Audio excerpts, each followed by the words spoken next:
Good day, tubes. How's she going? So I just wanted to give you a little update on this other beaver dam that we haven't been in to wreck yet. The rain has brought her up pretty good, but it looks like it's still open over there. See if I can zoom in here a bit. It's just higher, I guess, now because of all the rain, but it doesn't look like they've been in to fix it, so that's good. But one of these days we'll have to get down there and just yank that out of there, because she's definitely backing up way more than it should be. So anyways, I just got to run down to the office and look up some information. Some people have someone that's not doing too well, I guess, and they want me to see if I can find graves near these other people, if there's anything available. It depends on where they are. So we got to go down and look up that information first, and go back and see what we got.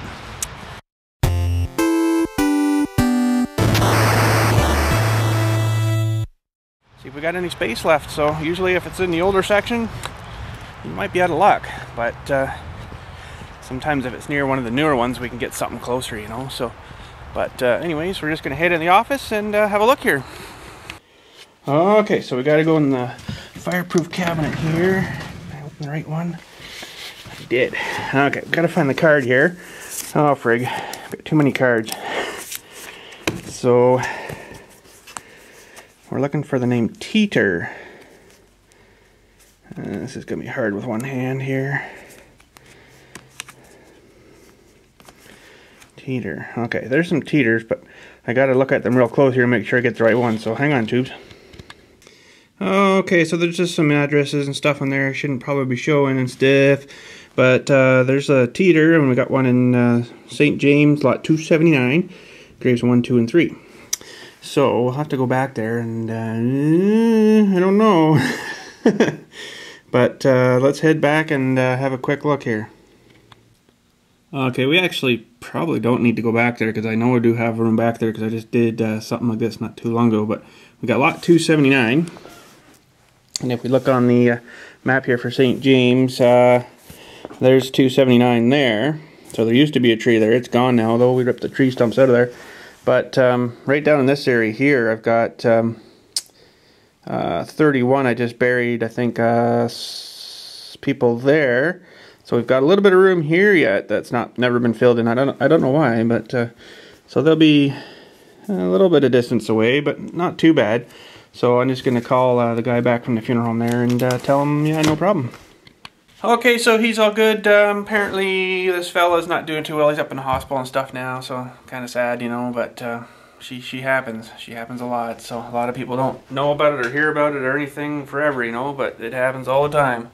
Anyways, the wife is coming home right now. She was out at a thingy this morning, and we're gonna head over to Princess Auto, pick up that bits and pieces. So I don't know if we're gonna get back in time today to actually do it. I'm thinking I'm gonna do that strap thing someone was mentioning.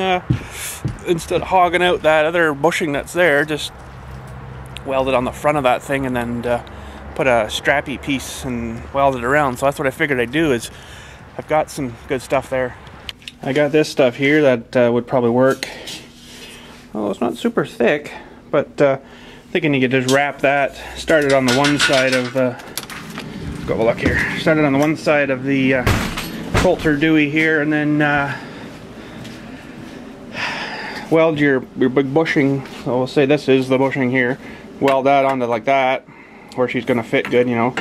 And then start your strapping over here, weld it on, and then start heating her up and bending her around as you're going until you get over here, and then got to somehow get a grease fitting in it too, because it should definitely have a grease fitting in it. And then weld her on the other side here, and then not even worry about that. That'll lengthen it out a bit, you know, because it's going to sit out about here somewhere. But I don't think that'll hurt anything.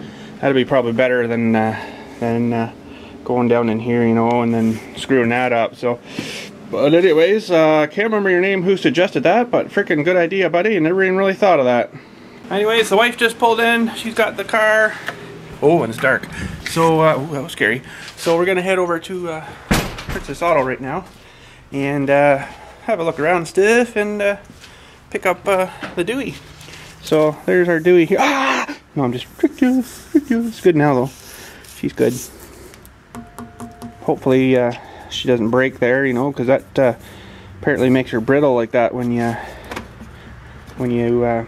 heat it and bend it like that. And I didn't oil quench it. Supposed to oil quench it apparently. Somehow that makes her strong and hard again, but well, we'll try her and see what happens if she breaks, and we'll have to do something else. No biggie. Ooh, Princess Auto, we made her. Wish I could live here. Okay, tube, so we're just looking at the Deweys, and I got a couple of these. I had ones a little bit bigger, but I'm gonna go with these. Should do her. Okay, tube, so we got all our stuff there, and I'll show you that when we get home, but I got something really, really funny for you guys. You're gonna love this. Okay, we just passed a road. We're just heading to grab a bite to eat while we're still over here. We just passed a road, and it's called Clear Meadow. It's all one word. My wife broke it down as clear me a dough. That's what it says. I thought that was pretty funny. I thought I'd share that with you. So, and I looked at it after. I'm like, no, that says Clear Meadow. What's this one say? Sa mil valali. Dur for drive. No, it plainly said clear me a dough. Okay, tube, so we just made her home from Princess Auto. Man, the frickin' day is almost shot already, and you can't see a thing. Hang on, tubes. I'll go in here with a little brighter. But, it's a long journey to go over there, you know. I wish it was a lot freaking closer than it is. You know, like we left here at... Well, the wife had a thing this morning, so she got home at around 11. We left here probably 11:30, quarter after or something, and now it's like freaking 3 o'clock. So, I mean, that day's almost shot. Holy jumping, but I don't think I'm going to venture into getting this all done here today, but you seen the video maybe earlier today I did there, so I'll show you the stuff again here, and freaking mosquito or something bite me. Holy crap. I'll show you the Deweys we got here. That Dewey and these Deweys. Oh, okay. So, there's another shot again of the sandblast nozzles. And I'll show you the gun part here. This is a little pot that I built here. It was just an old pig tank. But it's got one of these dead man valves on it. And then there's the nozzly things there, right? So you just unscrew that piece right here. And then this is great because you can just, when you don't want to spray, you just do that and it shuts her off. And all it does is just pressurize your tank to whatever your thing's at that time, and shuts her down. And then when you're ready to go, you just open the valve again, and you're ready to rock. So, and this is just you fill her here, put your sand in there, and then when you're done, you just oh, for frig's sakes, the death phone rings, tubes. One sec. Okay, tube. Sorry about that, but death phone rings, but nobody died. It's just a little issue that we're looking after. So, anyways, there's that 1.25 inch. I should go get that shanky thing after and make sure it's gonna fit good. And I got 2 of them, you know, just in case. So now, tubes, where can I put this? Right there. Think I'll remember that? Friggin' hope so. That's pretty thick stuff the way compared to this 1 inch. Like, wow, I wouldn't have minded if it was, you know, that size, but I don't know why they make them so beefy. But I guess what I was saying was, you know, these are meant for on a cylinder, so you'd weld that, your, say that's your rod for your cylinder, so you'd weld her on like that, right? And then you'd put your pin through there to mount it to whatever you're doing, right? So I guess for this size of a thing, it's going to be a pretty big cylinder, so you want her pretty beefy. But let's go grab that Dewey. Oh, no, I can't grab the Dewey. I have to cut it first, so we'll take the Dewey out to the Dewey. Yeah, no. Okay, it's out here, tubes. Oh. Huh? Oh well. See what we can see here. Oh, there's a trailer there. Okay. I'll just turn this light on here. Okay. So, this is the top. This is the bottom. So, I got the thing on there. And actually, that... it's funny, it's a bit loose. I think it would be really tight, but... But anyways, that'll mount on there somewhere, and then we'll make the Dewey with the big circly thing right there, right? So that'll work pretty good. Funny that's loose though. I wonder why it's like that. I don't know. But anyways, that sure saves me a lot of messing around, you know, for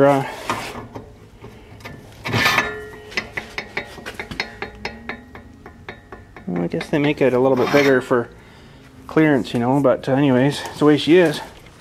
So that's probably way more bigger than we need. So you can see, holy frig. Geez, I might even be able to get away with cutting that one in half, or darn near in half.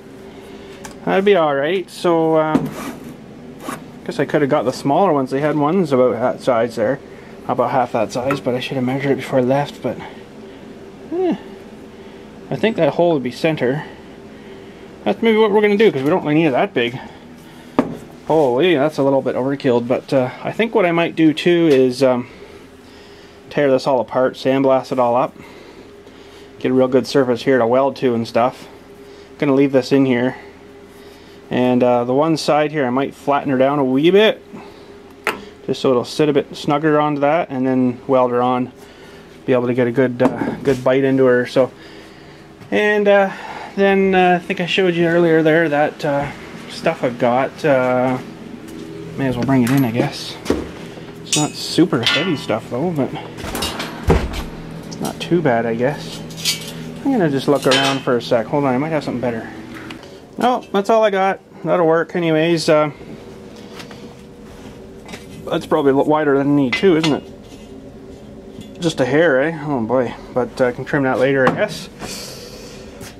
So, I guess what the deal or the plan was, let's see what I can use for a sample here. Maybe this stuff for this now.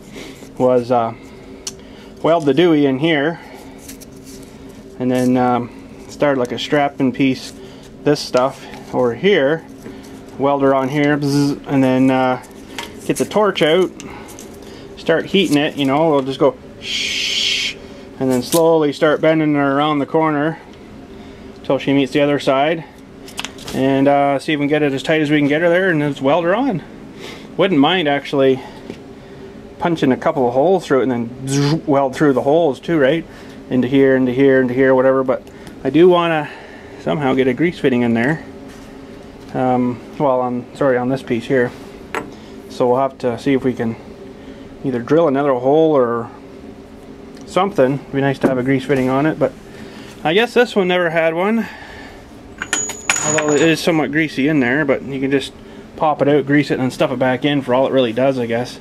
It basically just sits there and does a bit of this all day, you know. The track's pretty straight, so it's not there that's getting all the wear really, it's in here and stuff, so it's the bearings in here that are getting hit pretty hard, so I better pick that up. But anyways, I guess we'll have to work on that another day though, or at a friggin' time again. Oh well. Yeah, see, this never had a grease fitting on it. That's probably an original one too, I would think, but it feels tight for some reason, but probably should come off and get another greasing, you know, but one of these days we'll get her off, and I'd like to get the whole thing painted, but you know, probably not gonna happen. But anyways, oh, and one more thing at Princess Auto there I want to run past you.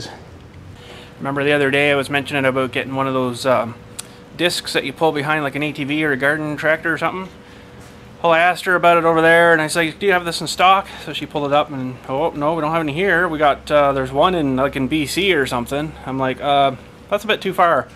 So she looked it up a bit more and further. She's like, oh no, it says here this was just a one-time buy. I'm like, oh, so if they get them again ever, they will. If not, then that's maybe it. They might not ever get them again. So should have got one when they had them, but sometimes I guess they do that with, you know, stuff that's probably come from China or something, so they just get like a one-time shot deal, buy like 1,000 of them or something and distribute them through their stores. So she's like, oh, there's one in Sudbury too. I'm like, no, that's still too far away. Get all the way up there and, oh, I don't know where that box is. And I'm like, no, thanks. So we'll just have to keep looking around for something, you know, and just, you know, I'm not in any hurry for nothing, but there is a fella up the road here that sells sort of stuff like that, and some stuff I was looking at, but he's really expensive. for some old piece of junk, you know, you still want like thousands of dollars for it. It's like, no. So, well, we'll keep our eyes peeled anyways. That's all we can do. Holy, I thought just before we go, we check the water in the bucket. Wowee, let's check the back one. She's been raining, that's not too bad. She's almost up to the weld line. That's not too bad. A little bit less than I thought. It's getting in a good wash though. Yeah, she's been holding up pretty good. Yeah, but anyways, and I guess my thingies are good and dry there. Not gonna open them right now, but they look good. Look good from here. I was looking at a few more of them today at Princess Auto. They had some really nice looking ones. Usually they're pretty beat up and stuff, you know, and all scratched up, but these ones look pretty cool, but I left them there, tubes.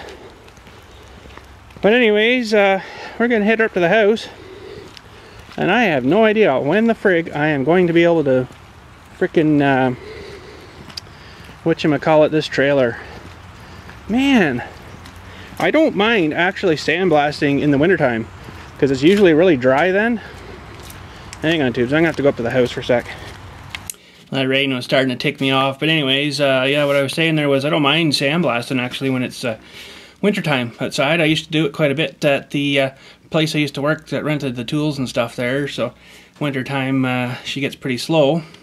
And you know, there's a lot of make work projects and stuff in the wintertime, so they, you know, get me sandblasting something and painting something like the old rototillers and stuff, and sandblast all the crap off them and then repaint them and stuff. So I've done quite a bit of that.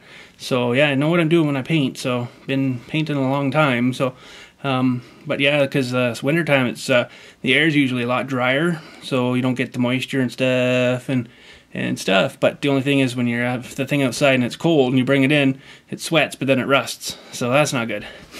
But I can probably turn the heat, the door closed there in the back garage, and then bring it in so it's somewhat climatized and cool, and then just open the door just a hair, leave it overnight, and then it'll slowly warm itself up and it won't sweat, you know. So that'd probably be the best way to do it. So, but until this rain frigs off, I don't know when we're gonna do it. But if I just need like one sunny nice day, I'll get right at her and do her, you know, sandblast the whole thing off, and give her a quick prime outside, and then drop her inside again, get ready for the green stuff. So, but anyways, we're waiting for a day.